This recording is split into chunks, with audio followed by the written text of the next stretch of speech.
वसुधा देव और यहाँ पर चंद्रिका को मिल जाने वाले हैं, साथ साथ ही यहाँ पर बॉडी को लेकर आने वाले हैं पुलिस वाले और उनके घर को इन्फॉर्म करने वाले हैं कि शाह हमको मिल गए हैं फाइनली, बहुत ही मुशक्कत के बाद। और वो हमको झाड़ी के पास यहाँ पर जो बगल वाली झील है उसके किनारे मिले हैं। आपको बता दें कि यहाँ पर शाह को मिलने के बाद उनको हॉस्पिटल लेकर आया जाता है और हॉस्पिटल में ले जाने के बाद डॉक्टर कहते हैं कि इनको चोटें बहुत ज़्यादा आई हुई हैं, उनको ब्लड की ज़रूरत है और इनका ब्लड ग्रुप जो है वो यहाँ पर मैच नहीं कर रहा। तभी यहाँ पर वसुधा कहेगी ब्लड ग्रुप मेरा है और मैं दूंगी यहाँ पर पिताजी को यानी कि ससुर जी को ब्लड। अब आपको बता दें कि यहाँ पर जो अपना ब्लड है वो डोनेट करने वाली है अपने साह यानी कि ससुर जी के लिए वसुधा। और यहाँ पर ये देखकर चंद्रिका बहुत ही ज़्यादा हैरान है कि जहां एक तरफ पंडित जी ने कहा था कि शाह के साथ जो भी बुरा हो रहा है उसके पीछे वसुधा है, उसके योग की वजह से हो रहा है, कुंडलियों की वजह से हो रहा है, लेकिन दूसरी तरफ वसुधा ही है जो कि यहाँ पर शाह यानी कि प्रभात की जिंदगी भी बचा रही है। अब चंद्रिका इस यहाँ पर मशक्कत में है, यहाँ पर इस खुशी में है कि आखिरकार वो अपनी खुशी से अपना ले वसुधा को, अपने घर में ले जाए, फिर इस मशक्कत में है कि वो वसुधा को निकाल दे कि उसकी वजह से शाह के साथ सारी बुराइयां हो रही हैं। और वसुधा खुद ही सोच रही है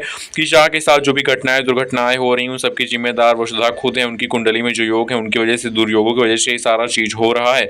वेल दोस्तों, अब यहाँ पर जो यहाँ पर आपको दिखाया जा रहा है जो देव है वो कहीं ना कहीं अपनी माँ के ऊपर भी आश्रित है। उसकी माँ यहाँ पर सच्चाई को समझने की कोशिश करेगी और शायद शायद वो वसुधा को अपना लेगी। लेकिन आपको बता दें कि जब शाह को होश आएगा तो शाह बताएंगे कि इन सबके पीछे वसुधा नहीं बल्कि करिश्मा थी। करिश्मा जेल से बाहर निकल के आ गई थी और करिश्मा ने ही उसको यहाँ पर टक्कर मारी और उसकी कार को टक्कर देकर उसको गिराया। उसके बाद उसको भी यहाँ पर खाई में टक्कर मार दी थी अपनी कार से। वेल दोस्तों, यहाँ बड़ी सारी चीज़ सारिका को तो पता ही, क्योंकि सारिका जो है वो गई हुई थी और सारिका के मुंह से निकल भी जाने वाला। इन सबके पीछे तो करिश्मा का हाथ है। वसुधा की कुंडली तो क्या ही काम करेगी, क्योंकि करिश्मा ही जेल से निकल कर आई थी और मार कर चली गई जेठ जी को। और ये सुन के चंद्रिका और सबकी घर वालों के होश उड़ जाएंगे। प्रभात का अंतिम संस्कार करने वाली हैं अब चंद्रिका सिंह चौहान और देने वाली हैं अपने प्रभात को आखिरी राइड। आपको बता दें कि सीरियल वसुधा में बहुत ही धमाकेदार ट्विस्ट आने वाला है दोस्तों। यहाँ पर भाई चंद्रिका सिंह चौहान के सामने इतना बड़ा यहाँ पर अतीत आने वाला है, फिर इतना बड़ा यहाँ पर खुलासा होने वाला है जिसके बाद उनके होश उड़ जाने वाले हैं।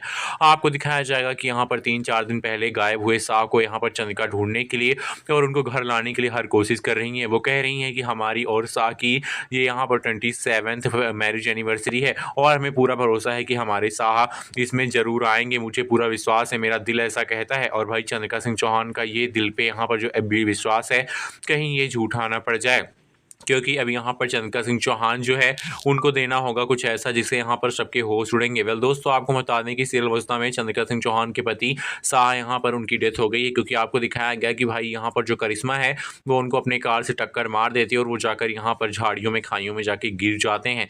लेकिन आपको हम बता दें कि अब यहाँ पर चंद्रिका सिंह चौहान को सपना आने वाला है कि उनके साहब इस दुनिया में नहीं रहे और ये सपना देखकर वो उठ जाएंगी, चौंक जाएंगी और रोते हुए घर में यहाँ पर प्रलाप विलाप करेंगी और उनको रोता हुआ देख के घर वाले बहुत दुखी हो जाएंगे।